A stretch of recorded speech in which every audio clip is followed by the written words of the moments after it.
যখন ব্যান্ডের গান করছি তখন আসলে এখানে রাজা মহারাজা যাই বলি সবাই আমরা আমরা যে কয়জন থাকি, ঠিক আছে?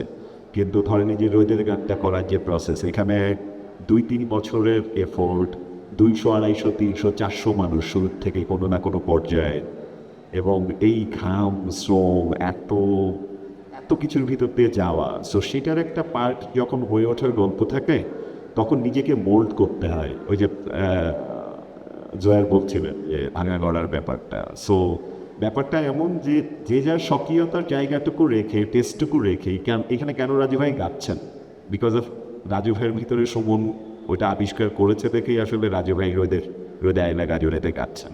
আমি কেন মিউজিক করছি, বিকজ অফ এই অ্যালাইনমেন্টটা আসলে দীর্ঘদিন কাজ করতে করতে বন্ধুত্ব সব কিছু মিলে আসলে দাঁড়িয়ে যায়। আর আমি কিংবা সুমন, আমরা তো আমাদের আর একটা পরিচয় আছে জয়েরও, যে আমরা বিজ্ঞাপন ইন্ডাস্ট্রিরও মানুষও আসলে। সো যখন বিজ্ঞাপন ইন্ডাস্ট্রিতে কাজ করতে হয় তখন আপনাকে সামনে একটা পারপাস রেখে কাজটা এক্সিকিউট করতে হয়। সো আপনার এই কাজের প্রক্রিয়াটাতেই আসলে এই এক্সিকিউশন প্রসেসটার সাথে যখন আপনি দীর্ঘদিন ধরে জড়িত থাকবেন তখন আসলে ব্যান্ডের গানে যখন তখন আপনি আসলে মেঘদলের শরীর হয়ে উঠতেছেন, আবার যখন আপনি রোদের কাজ করতেছেন তখন আসলে রোদের শরীর হয়ে উঠছেন। সো এটা একটা প্রক্রিয়া যেটার ভিতরে থাকার গল্পই আসলে দিন শেষে।